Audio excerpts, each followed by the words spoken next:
भाई ये बता ना, ये टट्टी क्या होता है? अरे मेरे को क्या पता है टट्टी क्या होता है? नहीं भाई ना, तू बता यार, तेरे को पता है टट्टी क्या होता है? अरे टट्टी वो होता है जो तू हक्के निकालता है। अरे भाई थोड़ी देर टट्टी है ना, वॉशरूम में जा, अभी अभी हक्के आया। अबे यार मेरे पास टाइम नहीं है यार, ये कंप्यूटर में लोग मांगते यार, बोले टट्टी दे टट्टी।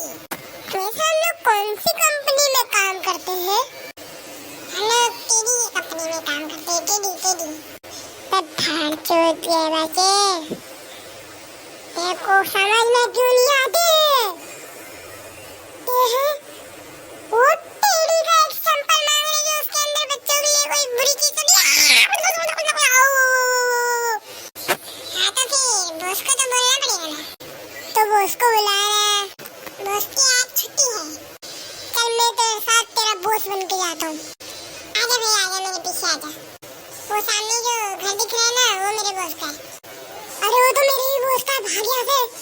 अरे तो फिर भागना। अरे इसको क्या पता, इसका बॉस और मेरा बॉस एक ही है।